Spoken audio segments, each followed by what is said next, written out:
obrigado por sua presença, por topar estar nesse debate de hoje sobre orçamento público, fome e pandemia. Tem aí de 15 a 20 minutos, se passar também não tem problema nenhum, para fazer essa primeira fala e também poder se apresentar para quem não conhece a professora Graça ou Gracinha, que é de outros estados ou aqui da Paraíba, que está com a gente hoje, nesse terceiro dia de debate da Semana da Assistente Social. Sou mais conhecida como Gracinha, né? Eu digo que é meu nome artístico, professora Gracinha.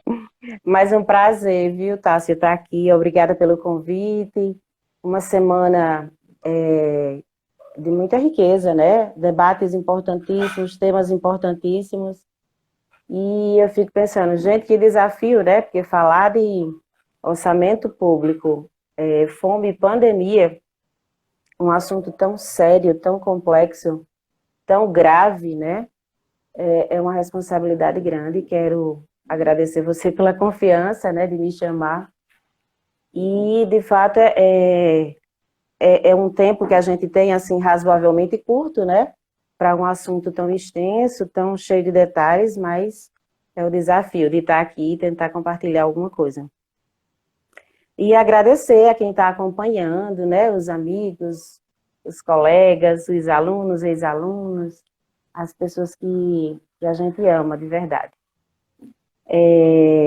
Que contexto, né, a gente está vivendo, que é tudo assim, via remota, é tudo pela telinha, a gente não está tendo mais oportunidade de estar junto, de sentir o calor de perto um do outro, né? Mas apostando que dias melhores ainda podem surgir e depende muito também de toda a organização, né, que a gente faça, de toda a resistência que a gente possa fazer. E assim, como eu disse, um tema delicado, complexo, desafiante, porque o orçamento, né, alguns autores falam que ele é a face visível do fundo público, né? O fundo é aquela capacidade que o Estado tem de mobilizar recursos, né, de reunir recursos, e é esse grande fundo de recursos que o governo é capaz, que o Estado é capaz de mobilizar e de congregar. E aí o orçamento, né, que é um tipo de planejamento, ele tem dentro dele a relação de receitas e despesas, né? É tipo o orçamento de casa que a gente faz. Vamos pensar no orçamento do mês. Então, a gente sabe que tem uma fonte de renda que vai entrar e a partir dessa renda que entra, você vai organizar como vão ser seus gastos e suas despesas, né?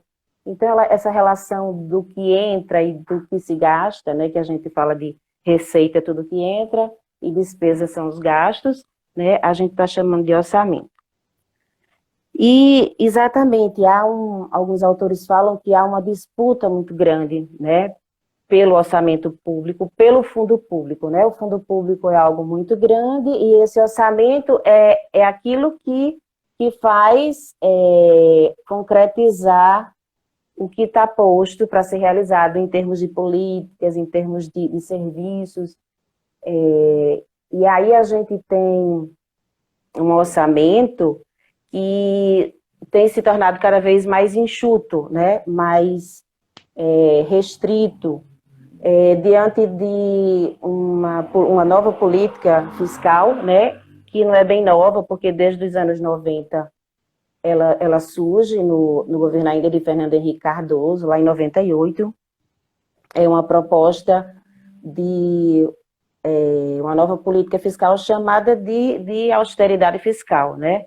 Então, é uma proposta de controle rígido dos gastos públicos, né? O governo passa a ter um controle rígido, e com o discurso de que há um déficit, né, na economia e que é preciso cada vez mais enxugar os gastos para com a vida social, né, para com as políticas públicas e sociais, e isso vem sendo realizado desde esse momento que eu falei dos anos 90, só que ele se agudiza principalmente, né, já nos anos 2000, mais precisamente em 2016, quando acontece a saída de Dilma do poder por meio do golpe, né, do golpe político. E o vice, o Temer, assume, e a gente vê todo um reforço muito grande da perspectiva neoliberal, que sempre existiu, né? O que é o neoliberalismo, para aqueles que não entendem muito,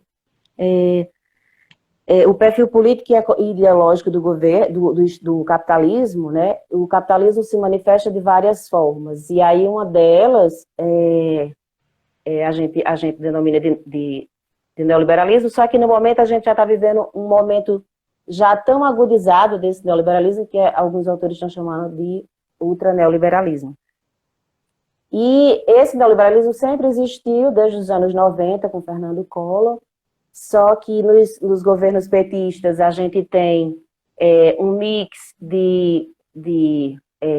continuam as diretrizes neoliberais, os acordos mantidos, né, inclusive com organismos internacionais, mas ele abre-se, os governos petistas abrem para atender de alguma forma a vida social por meio de programas sociais, de políticas públicas sociais, os programas de transferência de renda, né? Então, a gente vai percebendo o quê? Que há uma mistura de atenção à vida social, há uma mistura de preocupação do Estado para manter o mínimo que seja de proteção social, né, por meio de políticas públicas sociais, mas, ao mesmo tempo, o mercado ainda continua ditando as normas, né? Então, as relações mercadológicas ainda permaneceram naquele momento, que todo ainda um incentivo para as privatizações, só que depois do governo, depois que Dilma sai do poder, já em 2016, e que Temer assume, né, isso piora. Então, a gente tem um agravamento, isso não é novidade. Nós tivemos um agravamento muito grande em que a vida social se torna, né, uma relação de compra e venda, porque tudo passa a ser agora, a saúde, a gente, para ter acesso, a gente vai ter que comprar, né, um plano de saúde, a gente tem que pagar por ela, a educação, para ter mais qualidade, a gente teria que pagar por ela, né, como a gente sabe, e todo um incentivo muito grande. E nesse momento a gente vai vendo que a situação de pobreza, né, volta a crescer. Se houve um decréscimo nos anos 2000, depois dos anos 2004, né, até 2014, inclusive, essa questão da pobreza e da fome, o Brasil sai do mapa da fome da ONU, né, nesse contexto de 2000, 2014, 2006 para frente, mais precisamente. E aí, o que acontece em 2016? Há, de fato, um reforço muito grande da diminuição da proteção social do Estado. Então, as políticas públicas sociais, elas deixam de ter aquele papel mais presente, né, para atender às necessidades da população, principalmente os mais pobres. E aí, a gente vai ter também outras situações que vão piorar essa política de ajuste fiscal, né? A gente vai ter o chamado ADRU, que é a desvinculação de recursos da União, né? Que vai ser um montante, um percentual muito grande de recursos que vai ser contemplado por meio de impostos, por meio da própria Seguridade Social, principalmente das contribuições da Previdência Social. E todo esse montante de dinheiro que deveria ser revertido para as próprias políticas públicas e sociais, eles vão ser colocados à disposição, vai ter uma livre utilização, eles vão ser desvinculados desse retorno para com as políticas, e principalmente com a Seguridade Social, e vai agora atender às necessidades do mercado, principalmente para pagar juros, né, amortizações da própria dívida pública, inclusive a dívida externa, né?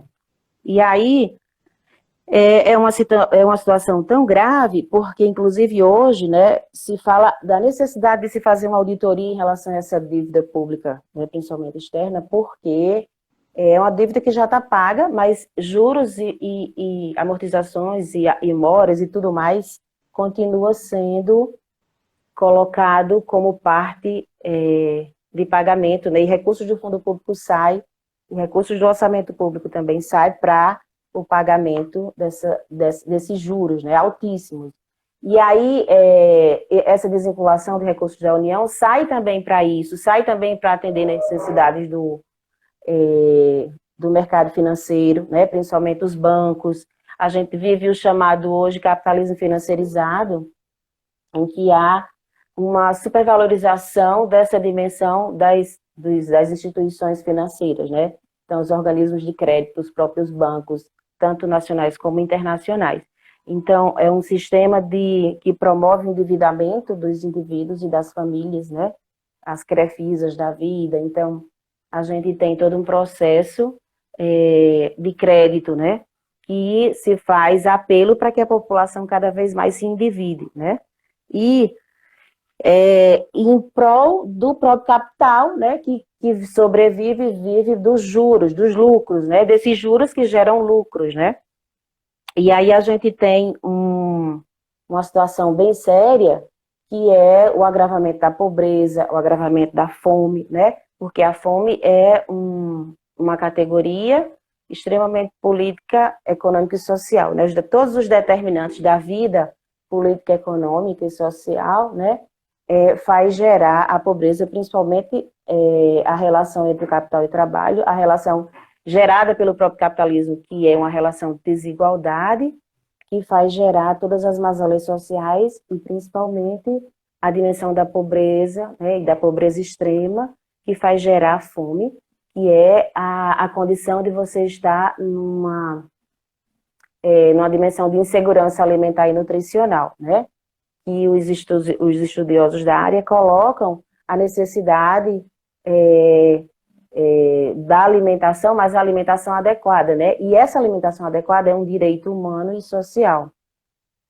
E há toda uma luta, né, para que a gente possa superar essas dificuldades. E aí, diante do orçamento, né, que vai privilegiar sempre o capital, a gente tem uma crise que se agudiza também, não somente pela DRU, como eu falei, a desvinculação, a crise de fiscal, né, de austeridade fiscal, que é esse controle rígido dos gastos públicos, e aí a gente tem, além disso, vai se agravar com a chegada da PEC, né, que é a Emenda Constitucional 95, que vai vai dar um limite nos gastos, né, o teto de investimento para com as políticas vai ficar cada vez menor, e isso por 20 anos, né? Esse controle para que não haja aumento no investimento para com políticas públicas e sociais, políticas também de infraestrutura. E aí a gente vai vendo toda a necessidade de superar tudo isso, né? Como resistir, o que fazer, né? Porque o agravamento da pobreza, né? De pessoas que voltaram a morar na rua, pedintes, toda uma situação de agravamento da vida social, de mazelas sociais voltam a acontecer. E tudo isso vai se agravar ainda mais também com a reforma trabalhista, né, de 2017, depois com a reforma da Previdência em 2019, né, e todo um discurso de que há um déficit, né, na Previdência Social e que era preciso reformar, só que essa reforma sempre é no sentido de prejudicar a vida do trabalhador, né, a vida do pobre, que é quem tem que pagar mais impostos, é quem tem que ser penalizado para que essa crise seja superada, né? Esse discurso de crise, de déficit da Previdência. Então, a gente sabe que o Brasil é extremamente rico, mas a desigualdade social é gritante, né? É extrema, que gera essa condição que a gente vive. Então, para agravar toda uma crise social, que agora no governo atual, né, a gente vive o extremo. Se a gente no governo Temer pensava assim, não pode ficar melhor, né? Ou não pode ficar pior, né? Porque eu dizia isso, né? E aí não é para dizer nunca isso, tá? Porque fica pior. E aí, quando a gente vê no governo Bolsonaro, tudo piora, né? E entra uma crise do tamanho que a gente vive agora, uma crise sanitária, que vai desvelar, né, ainda mais a crise social, né, e econômica do país. E aí a gente vai ter, gente, no dia... Deixa eu só pegar para vocês quando foi lançado o orçamento de guerra, tá? nós temos a emenda constitucional 106, que institui o regime extraordinário fiscal, financeiro e de contratações para enfrentamento da calamidade pública nacional da pandemia Covid, né? E aí, essa emenda constitucional 106 ficou conhecida como orçamento de guerra. Ela permite ser utilizada, né? Os gastos de orçamento são voltados para o combate à pandemia do coronavírus, né? E o Orçamento Geral da União, ele se volta para isso. E aí, a gente vai vendo que aquilo que vai ser utilizado também nesse contexto de enfrentamento à pandemia, também não vai ser suficiente, né? Vai ficar muito aquém da necessidade da população. Surge também a medida provisória 929, que permite o governo ampliar os recursos para o programa do Bolsa Família, isso ainda no início de 2020, né? Mas foi algo que foi tão moroso, né? Houve uma morosidade, uma demora tão grande do governo, que nem o Congresso expirou o tempo e nem o Congresso aprovou, né, um recurso que tinha para haver continuidade naquilo que era posto para o programa Bolsa Família, que era cerca de 3,4 bilhões, né, com o objetivo de garantir a segurança alimentar e das famílias e condições e superação de condições de pobreza, né, da extrema pobreza. E isso esgotou o tempo, não houve prorrogação desse recurso. E aí, depois disso, vem o auxílio emergencial, né? E a gente vai ter dados de que, no Brasil, o orçamento, ele é diferente de outros países. O orçamento, ele se chama orçamento autorizativo. É um orçamento que ele é autorizado, o Congresso Nacional autoriza, só que a execução daquilo que foi autorizado, às vezes não acontece. O montante que está autorizado para ser gasto, ele não é executado em muitos momentos, né? E o que é que acontece?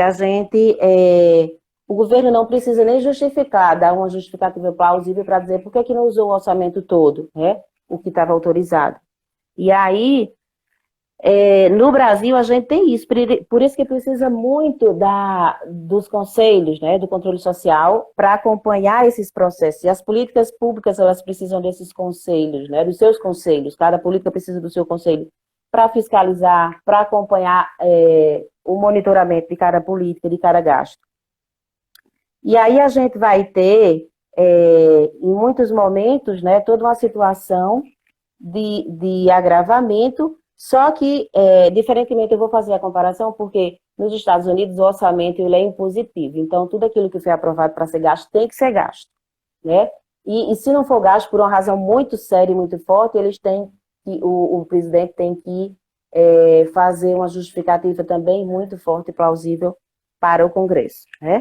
E aí, querendo mostrar para vocês agora, toda uma necessidade também que nós temos de entender que tudo que aconteceu de atraso, de morosidade no pagamento do próprio auxílio emergencial, né? A diminuição, quando ele chega em setembro, que era R$600 e R$1.200 para a mãe de família, né? Monoparental, que tinha a família, a mãe solteira, então ela tinha uma renda maior no auxílio, só que aí essa renda cai pela metade, né? Quando chega em setembro. E já foi constatado que nesse período que a renda cai, a gente vai ter um aumento, assim, exorbitante da fome, né? A questão da fome, nesse contexto de pandemia, obviamente que se agrava, né? E aí a gente vai ver dados, assim, surpreendentes, que vai mostrar exatamente que tem uma pesquisa, que foi um inquérito nacional realizado pela Rede Pensan, que é a rede de insegurança alimentar, a Rede Brasileira de Pesquisa em Soberania, Segurança Alimentar e Nutricional, né? Essa rede fez uma pesquisa, e aí essa pesquisa revela, gente, algo assim, muito sério, né? Na pesquisa a gente vai ver que que 19 milhões de brasileiros passaram fome e mais da metade dos domicílios no país enfrentou algum grau de insegurança alimentar, né?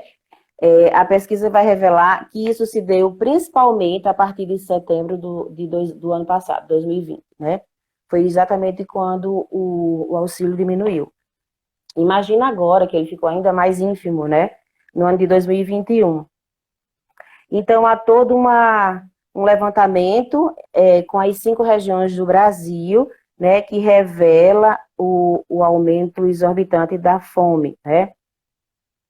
E aí essa rede que fez a pesquisa, a Rede Pensan, ela diz assim, que a gente foi, inclusive, atacado institucionalmente. Hoje em dia, se vocês não sabem, nós não temos mais um plano nacional de segurança alimentar e nutricional, né? O que aconteceu? No início do governo de Bolsonaro, em janeiro de 2019, uma das primeiras atitudes, ações do governo foi extinguir o CONSES, que é o Conselho Nacional de Segurança Alimentar e Nutricional. Gente, o papel do conselho é muito sério, né? O conselho, ele faz ele faz, além de avaliar, monitorar, ele faz fiscalização, ele olha, ele acompanha de perto para ver improbidades, né? Para ver todas as irregularidades, né? Ele acompanha o orçamento. Então, os conselhos, eles têm esse papel. E a política de segurança, a política nacional e o Plano Nacional de Segurança Alimentar e Nutricional é uma política que tem interfaces com várias outras políticas e trabalha, inclusive, né, com a questão agrária, com a questão de terras, com a questão do agrotóxico, né, com a sustentabilidade da vida, né, do meio ambiente, a questão da agricultura familiar.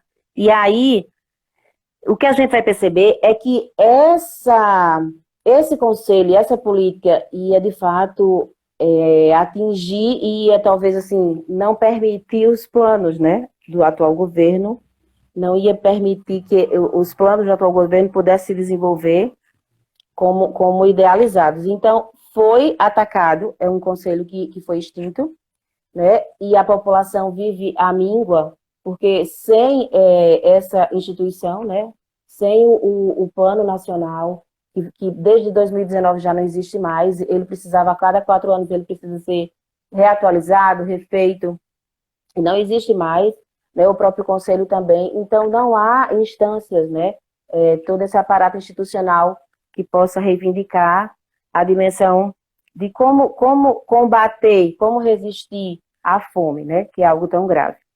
E aí, a gente vai vendo que há uma aceleração dessa fome, né? Então, há uma política mesmo, uma necropolítica, como alguns chamam, que é uma política de morte, que não só morre por conta do vírus, do Covid-19, né? Mas se morre também por conta de toda uma negligência, né?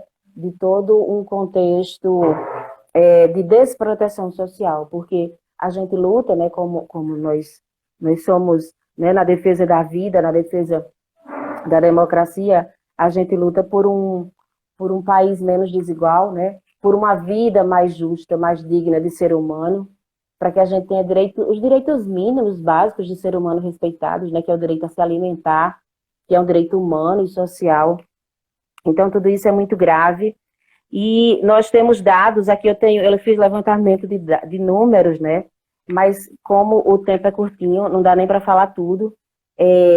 Mas a gente vive uma condição muito preocupante por conta da celeridade, da aceleração que o processo de fome tem acontecido, né? Como tem acontecido. E aí a gente vai vendo que algumas dicas, né, de enfrentamento poderiam ser bandeiras, né, do governo, né, para que a gente pudesse diminuir tudo isso.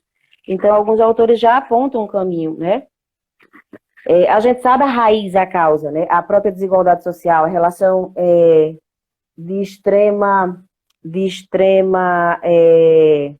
a relação capital-trabalho que gera essa extrema desigualdade. E aí o desemprego estrutural, a falta de investimento para com as políticas públicas sociais, tudo isso vai ocasionando o acréscimo dessa fome, né? E aí a gente vê que precisa se combater o crescimento da extrema pobreza, né? Combater isso, combater o desmonte dessas políticas públicas, principalmente as políticas voltadas para a segurança alimentar. A gente precisa combater a dimensão mesmo, fazer acontecer, trazer de volta o CONSEAS, né? E os planos nacionais de assistência, de atenção alimentar, de segurança alimentar e nutricional.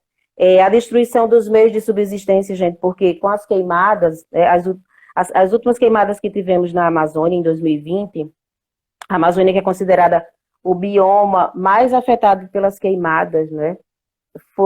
Registrou-se que desde janeiro, mais de 60 mil focos, né, de queimadas, a destruição da biodiversidade. Isso envolve diretamente a perda de culturas alimentares tradicionais, né, essenciais para o sustento e autoconsumo, né? E aí,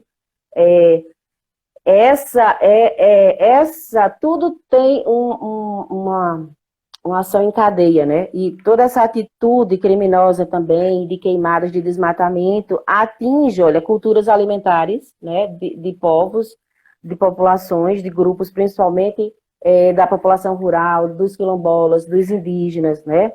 E aí a gente vai ter também altos preços dos alimentos com a inflação e a redução do auxílio emergencial. Olha só que contradição, né? A gente tem, se você saía com R$50 para comprar alguma coisa, você voltava até com as duas mãos com alguma coisa. Agora você não volta com praticamente nada. Você traz uma sacolinha pequenininha e não sabe o que comprou, né? Então a gente vê uma inflação exorbitante e o auxílio também, né, ínfimo, que é constrangedor, né? A gente vê que parte do orçamento também foi para atender às necessidades do Ministério da Defesa, né? As Forças Armadas, quem mais tem ganho, principalmente os oficiais de alta patente, né? Então, assim, a gente sabe do quanto o dinheiro, o orçamento, né? Ele tem atendido às necessidades do capital, né? E atendido principalmente às necessidades, né, dos banqueiros, dos grandes empresários, né? E aí, a população é quem sofre, né? É ela quem paga a responsabilidade, né, de algo que ela não fez. E aí, tem sido assim, né? A reforma trabalhista, cadê? O desemprego estrutural está posto e o discurso é de que a gente ia ter mais emprego, que a gente ia melhorar de vida, né? A reforma previdenciária está posta, mas o que é que ela está fazendo? Ela prejudicou a vida de todo mundo, né? As pessoas se aposentam, não tem mais integralidade naquilo que vai receber depois que se aposenta, não vai ganhar a mesma coisa, né? Enfim, a gente tem, então, essa política de austeridade fiscal, né, que aumenta impostos, que os recursos, porque o desenvolvimento e o crescimento da política econômica não acontece articulado com o desenvolvimento social. Então você tem um crescimento econômico, mas ele não está articulado com o desenvolvimento social, né? Há um investimento com a política econômica para que gere mais lucro, né, para o capital, mas na verdade na contrapartida a gente não tem investimento na vida social. Então a gente precisaria de políticas públicas sociais, gratuitas, de acesso universal, de qualidade, né?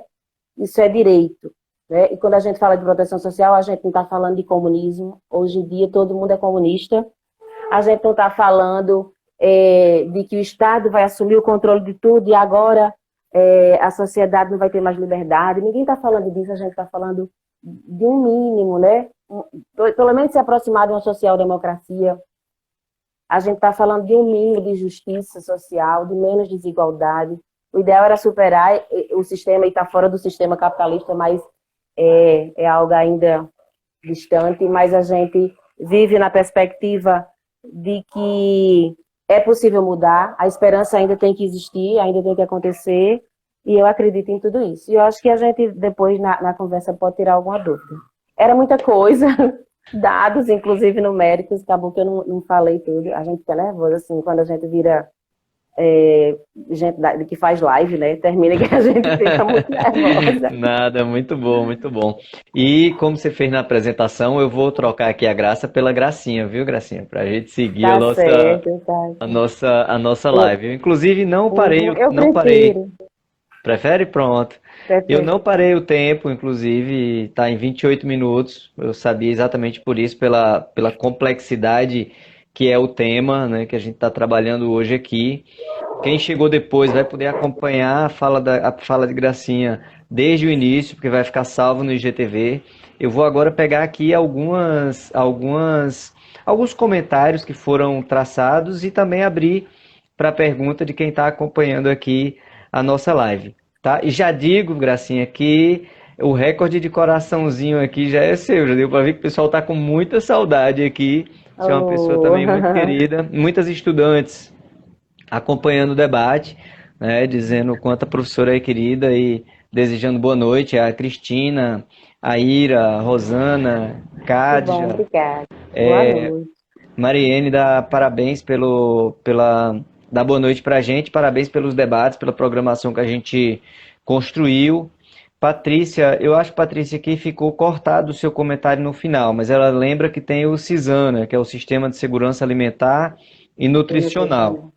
A Marlene traz para a gente a pobreza como uma expressão, a professora Marlene, né? Para a gente a pobreza como expressão da questão social, esse é um aspecto histórico para o nosso Brasil.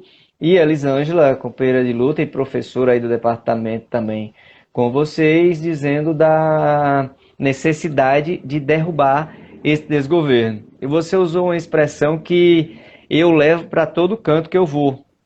Não abra a boca para dizer que não pode ficar pior, que fica assim.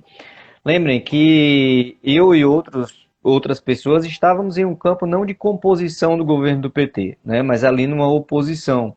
Seja pela reforma da Previdência que foi feita, que atingiu principalmente servidores, seja por conta a DRU, você apresenta para a gente, ela começou lá em FHC, como provisória, ela se coloca como definitiva, como permanente no governo Lula e em Dilma ela aumenta o percentual, né? Mas aí quando a gente chega no governo de Bolsonaro, ele olha para a cara da gente assim e diz, ó, eu vou ser tão pior que essas parcerias que vocês têm historicamente com o Partido dos Trabalhadores vai ter que ser reatada com muita força, porque vocês vão precisar estar juntos para derrubar esse governo fascista que ele está fazendo, né? Então ele realmente conseguiu fazer muito pior, está fazendo com que as pessoas morram de uma forma muito acelerada. Então a gente tem aí uma jornada grande. Deixa eu ver se tem mais algum comentário. A Ira, ela traz aqui a questão da necropolítica, né? Parabéns pela fala. A necropolítica é o que esse governo negacionista faz. A fome no país cresceu durante a gestão de Bolsonaro. Acho que agora veio completo aqui o que a Patrícia tinha colocado. O CISAN, as universidades durou até 2021. Era um projeto entre o FPB, o FRPE, o FRN. Aqui na Paraíba fui bolsista, aluna de serviço social, PIBIC, estudando o acesso à política de SAM, dos povos de terreiro. E parabéns, Gracinha. Então tem aqui uma série de comentários nesse mesmo sentido. E aí, Gracinha, você traz para a gente um aspecto que eu entendo ser de grande relevância quando traz o debate do orçamento público, que é que ele não é algo do parlamentar apenas, que não é algo do governo apenas. Ele é do povo. E aí a importância dos conselhos como monitoramento, fiscalização e construção desse orçamento. Enquanto as pessoas vão aí vendo se tem alguma questão, alguma pergunta a mais, eu gostaria que, se possível, colocasse um pouco mais para a gente sobre isso, né? Qual a importância do orçamento? Ele é esse bicho de sete cabeças mesmo, todo mundo diz, orçamento é conta, é número, é difícil de acompanhar. Qual a importância da participação popular no orçamento público? Olha, a gente, inclusive a Paraíba, né, desde o governo de Ricardo Coutinho na prefeitura, ainda como prefeito e depois como governador, né, a gente foi pioneiro na perspectiva do orçamento participativo, né? E aí a gente tem esse tipo de gestão que se abre para uma perspectiva bem mais democrática de participação popular, em que os conselhos vão estar ativos, né? Em que há um incentivo, né, para que haja isso. Porque a gente fala do controle social, nessa perspectiva democrática, que é a participação mesmo da sociedade civil organizada, participando dos processos decisórios, juntamente, né, conjuntamente com pessoas que representam o governo. E aí, por excelência, os conselhos, eles são representação desse controle social, assim como as assembleias, né, as conferências, os fóruns, mas o conselho, por excelência, tem a paridade, né, representantes da sociedade civil, são pessoas que usufruem das políticas, e tem os representantes de governo, que vão fazer discussões e decisões importantes e vão acompanhar as políticas, né? Os conselhos de políticas cada política precisa do seu conselho, porque esse conselho, como você bem disse, né, ele pensa a política, ele constrói a política conjuntamente, ele aprova, né, os planos de cada política, e a parte de orçamento, ele acompanha de perto essa dimensão do orçamento, o que está sendo posto, o que está sendo aplicado, a própria... Inclusive, a gente sabe que existem são leis orçamentárias, a gente chama de peças orçamentárias que fazem parte desse orçamento.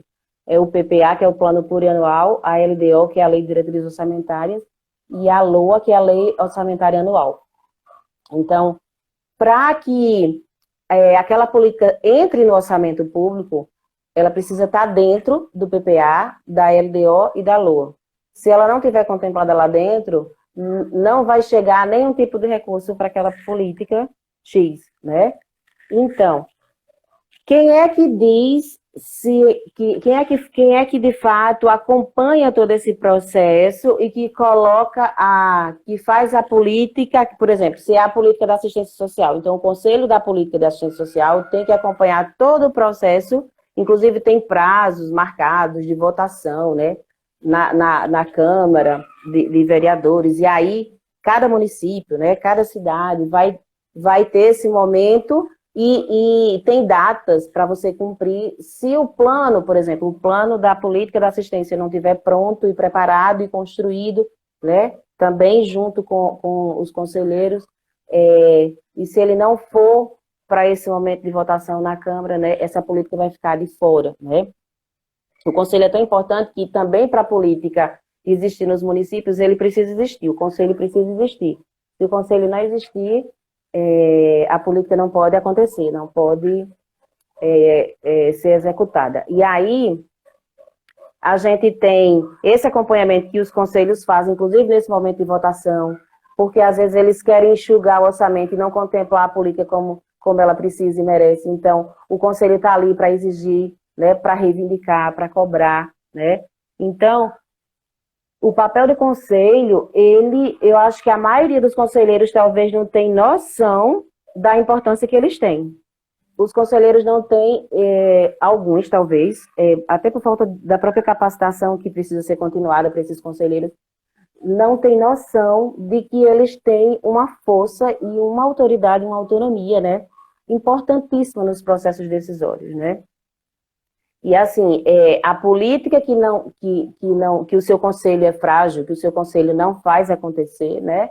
Essa política também é frágil, né? Porque é o conselho que vai lá lutar por ela, né? Reivindicar por ela, para que ela tenha. E aí é um processo mesmo de luta, e os conselheiros, eles têm, né? Eles deliberam, eles têm poder de deliberação, de construir normativas, minutas, né? Que passa a ter força de lei também. Eles aprovam, eles desaprovam. Gente, o papel, né, da participação social nesse momento é muito grande, né? E o Conselho faz isso. Eu não sei se eu respondi. Respondeu. A Marlene, inclusive, depois ela acrescenta aqui que é o que podemos fazer, né, para fortalecer os espaços de participação popular e construção de acompanhamento do orçamento. Acho que já respondeu, acrescentou sim como fazer. Eu lembro que quando, ali no começo dos anos 2000, quando eu estava no Centro do da Câmara de Estudos e Ação Social, lá em Recife, estava num programa de construção dos planos e de instalação dos conselhos de criança e adolescente em 15 municípios do Sertão. Então veja que é muito recente, né?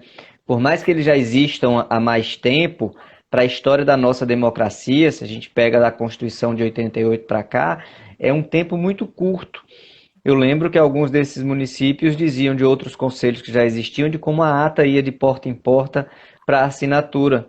Ou algo que eu vi na época do Conselho Regional de Serviço Social, quando eu tive na gestão, de como às vezes gestores querem nos chantagear, colocando a faca no pescoço para chegar no último dia e dizer, ou aprova ou não vem tal recurso, como se a Uhum. responsabilidade por esse processo fosse da sociedade civil e não da gestão. Então tem muitos aspectos aí importantes para a gente elencar. E aí a Cádia traz ainda sobre o CISAM, só para acrescentar e concluir sobre esse aspecto, que é verdade, ele segue, né, mas que é bem menor do que era antigamente por conta exatamente desse aspecto do desgoverno Bolsonaro que corta tudo que nós temos, né? Então enfrentar esses cortes aí é de extrema relevância.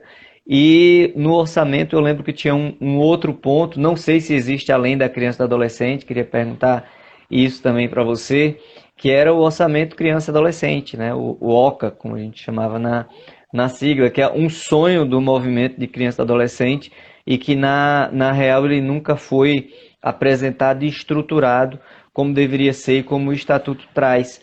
Existe algum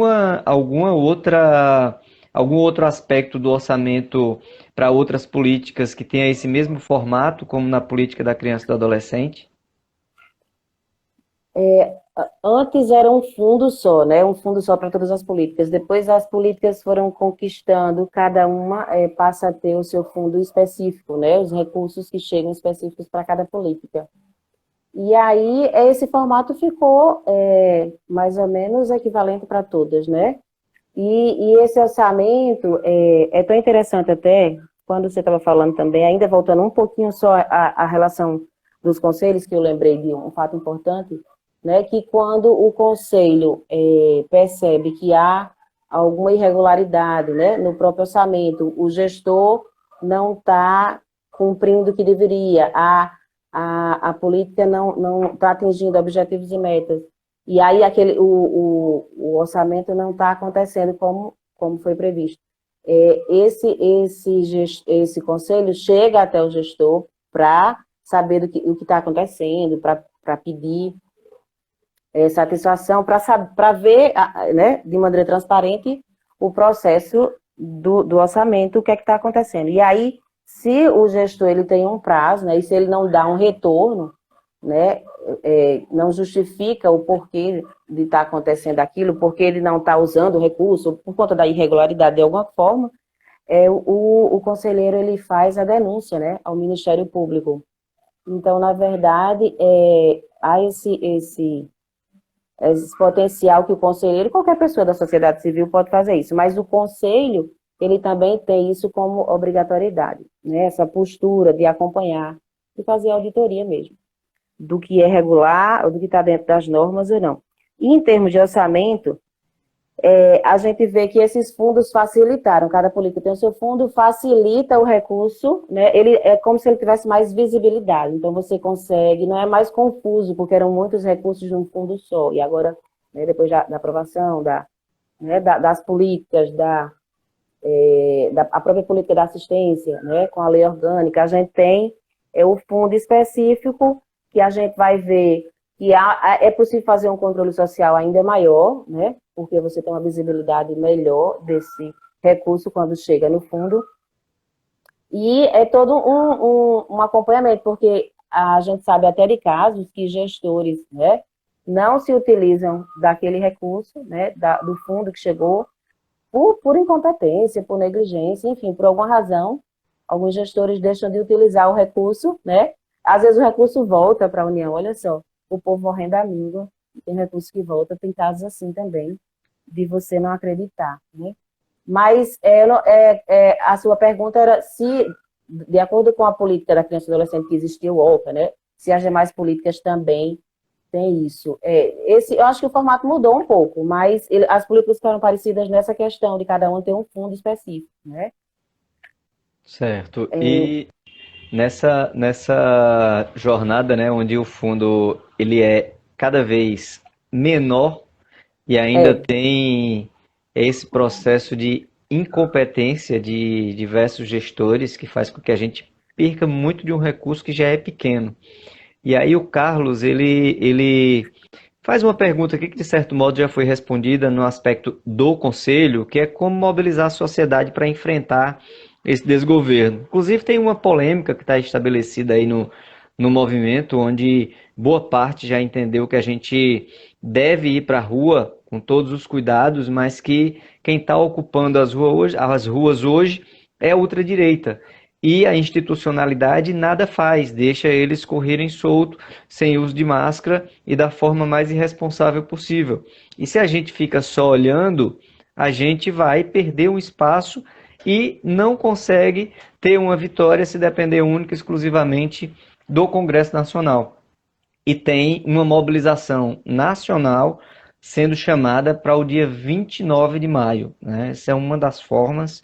Ainda existem setores que estão refletindo sobre ir ou não ir, e outros que já têm a certeza que, assim como o Chile foi, como Colômbia reage, como outros países da América Latina e do mundo foram às ruas para dizer, ó, ou a gente tem vacinação em massa, ou a gente tem nossos direitos garantidos, ou a gente vai morrer ainda mais por conta do desgoverno. Imagina nós aqui no Brasil com esse antipresidente.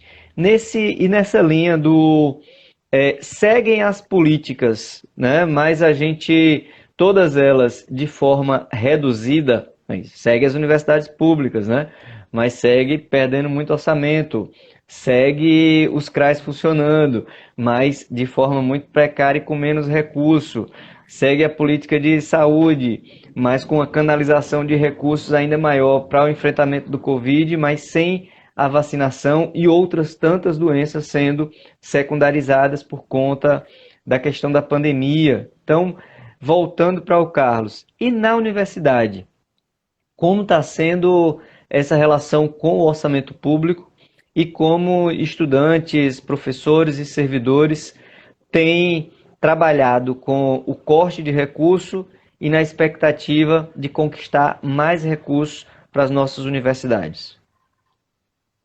nós temos muita evasão, não é de hoje, né? Muita evasão nos cursos da Federal da Paraíba, porque, assim, com o Reúne, que é aquele programa de governo que a gente sabe da época de Lula, que houve ampliação dos cursos, né, e ampliação das vagas, nós tivemos uma enxurrada de muitos estudantes e uma superpopulação de estudantes que entrou, né, que houve essa ampliação. Proporcionalmente, a gente não teve as condições para a permanência desse estudante. Então, a política estudantil ela é muito seletiva, ela é muito restrita, e ela não conseguiu atender a toda essa demanda estudantil, né, porque os alunos que começaram a chegar foi principalmente alunos, né, de baixa renda, né? E aí, os estudantes, que também muitos vêm de outros lugares, de outras cidades, eles não conseguiam, inclusive, nem ter espaço suficiente nas próprias residências, né, estudantis. Enfim, todo um contexto de precariedade na política de assistência estudantil que não consegue fazer o aluno permanecer, por isso tanta evasão também, né? E outras circunstâncias, mas eu acho que essa pesa muito. E aí, sobre orçamento, a gente viu muito, alguns prédios na própria universidade, né, que começaram a ser construídos, mas não foram concluídos, né? Todo um contingenciamento, que a princípio o governo sempre usou esse termo, né, de contingenciamento, a gente passou um tempo com contingenciamento sem receber os recursos na proporção de vida. E o que aconteceu? Houve mobilização, muita a gente tentou resistir, foi quando a pandemia começou, e aí agora a gente tem um contexto, né, que a gente vive uma situação delicada, né, com o reitor que entrou, que não foi eleito, não tem a legitimidade, não tem o voto da população acadêmica, e aí, pelo que eu sei, o orçamento que existe hoje é o orçamento ainda do ano passado, né? São restos do ano passado. O orçamento que já deveria ter chegado, ele ainda não chegou, ele ainda não se sabe nem quanto vai ser esse orçamento para o ano de 2021, né? Então, é uma realidade que a gente vive no escuro, né? Quem está mais na gestão, diretamente na gestão, acho que sente mais de perto tudo isso, né? Por exemplo, quem está na direção do centro, quem está assumindo outros cargos de gestão, sente de perto que o que pôde se fazer até então é com o orçamento ainda do ano passado, né? O orçamento de 2021 ainda não se sabe de quanto vai ser. E até por conta desse impacto de que, como eu falei, a emenda constitucional, aliás, a emenda constitucional que limita os gastos, né? Tem toda uma discussão de que a educação vai ter um impacto ainda maior, porque os 18% que era obrigatoriamente repassado para a educação, né, que vinha determinado pela Constituição, que vinha do governo para a educação, há uma grande perspectiva de que ele já não vem. Então, há uma diminuição aí já de 18%, né? E é tanto que algumas instituições já prevê que não tem continuidade no seu funcionamento caso o orçamento não chegue, porque não tem como sobreviver, como é que vai pagar, né, toda a infraestrutura, inclusive mão de obra, né? A gente tem um gigantesco, né, corpo de trabalhadores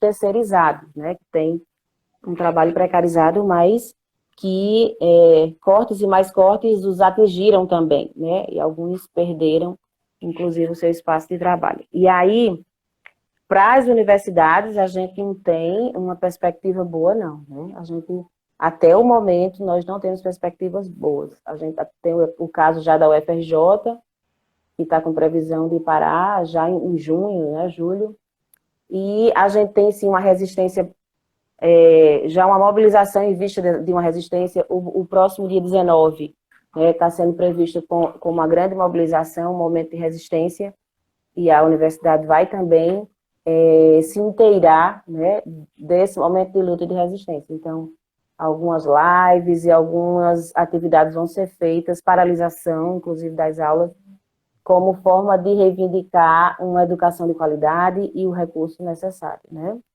A gente está nessa via também de tentar descobrir as melhores formas de resistir e de lutar.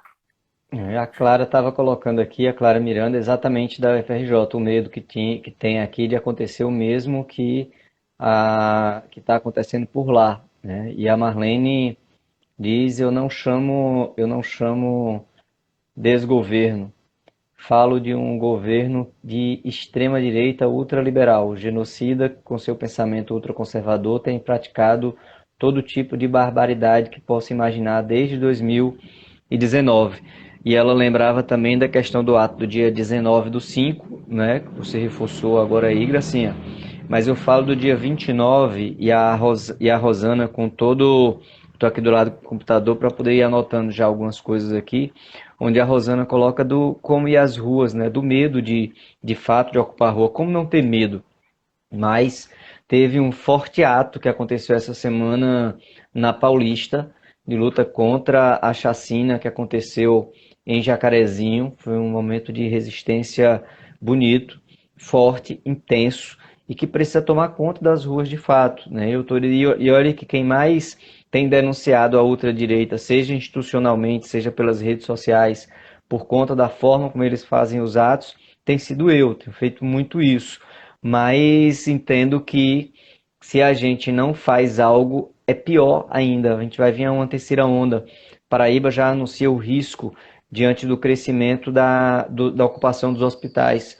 O negacionismo em Campina Grande, que é onde tem um bolsonarismo mais forte, com os Cunha Lima, hoje finalmente teve que tomar uma medida que não tinha tomado até então.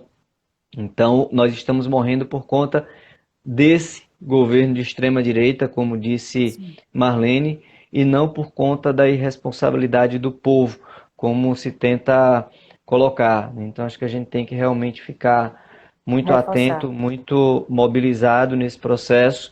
E lembrar que se a gente faz o papel que o Congresso não faz, a gente consegue pressionar para ter mais vacinas. Né? Consegue pressionar, por exemplo, para não ver o que a gente viu hoje do Ministério Público Estadual dizer que não é para vacinar professor a partir de domingo, né? Ministério Público Federal, Estadual, já que o estadual, contraditoriamente, pressionou a prefeitura com a recomendação para voltar às aulas presenciais, ao invés de recomendar que a privada saísse, ao invés de recomendar tablet e internet para estudantes e famílias que estão nesse momento de Sim, atividade remota. Né? Então, não está fácil para ninguém, mas está muito mais difícil para outras pessoas. Não dá para a é gente ir verdade. naquela de que é um vírus que é democrático igual para todo mundo. Não é.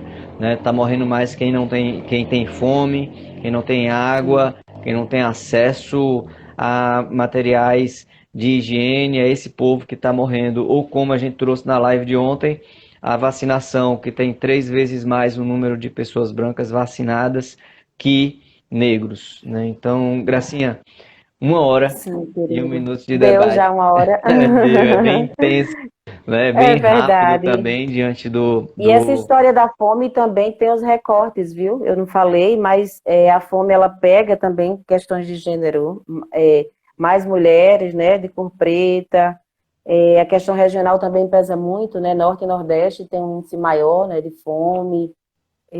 Então também tem esses recortes todos, né, de gênero, de raça, de renda, de região, que pesa mais a questão da fome também. E é isso que você diz, né? É procurar se cuidar e tentar resistir da forma que se pode. Hoje a gente tem a internet, a gente tem os meios de comunicação que chegam longe e a gente vai aprendendo a se mobilizar. E eu aprendendo a virar youtuber. Eu, eu sempre resisti muito a essa questão, né, de live, de tudo, mas é uma nova realidade que se impõe. A gente tem que aproveitar e tirar o bom proveito, né, fazer da melhor forma. A resistência por aí também. Também. Deixa eu ler os últimos comentários aqui, então. A Clara Miranda diz que as mortes podiam ser evitadas. A recusa da vacina pelo governo Bolsonaro consegue expor muito bem, o governo utiliza o genocídio como projeto.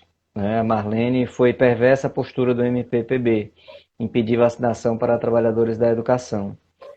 E Isso. esses foram os últimos comentários que a gente teve aqui. Eu quero sugerir, tanto para você, Gracinha, como para as pessoas que estão aqui nessa reta final da nossa live, não sei quem já conhece, mas comecei recentemente um podcast, que é o Somos Poesias e Debates, sempre alternando, como o próprio nome diz, uma poesia e um debate. E tem um podcast, um episódio que foi com o professor Tiago Lima, do Grupo de Pesquisa de Fome e Relações Internacionais, da Universidade Federal da Paraíba, e ele fala exatamente dessa relação, desde o como doar, né, que até as campanhas de doações têm alguns equívocos na forma de fazer, até o que realmente representa a fome coletiva e quando ela passa a ser um efeito de uma política genocida, né? Então vale a pena dar uma conferida lá, seguir e compartilhar se gostar Ótimo. no Deezer e no Spotify. Então mais uma vez eu Muito agradeço por bom. sua presença, deixo a Eu minha que gratidão por agradeço. hoje e passo para você poder aí fazer a sua despedida, suas As considerações considerações. finais. Um beijo grande no coração de todo mundo, né? Fico feliz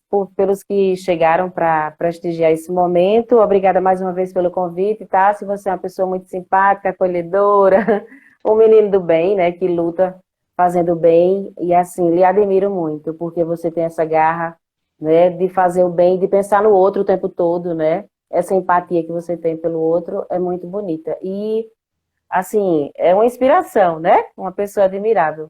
E aí, desejo que a gente se reanime no sentido de força, de esperança, né? Porque senão não vai para frente. Se a gente entrar no desespero e só se lamentar, também não resolve. Então, vamos ver o que é possível e permanecer firme e a esperança que não morre, que a gente não pode deixar ela morrer e continuar, né, nesse processo de resistência. Mas um prazer estar aqui e saber que algumas pessoas puderam acompanhar nessa conversa, uma conversa simples, mas importante, um tema extremamente sério, muito importante. Joia, prazer foi meu, gratidão. E para É um vocês, prazer também.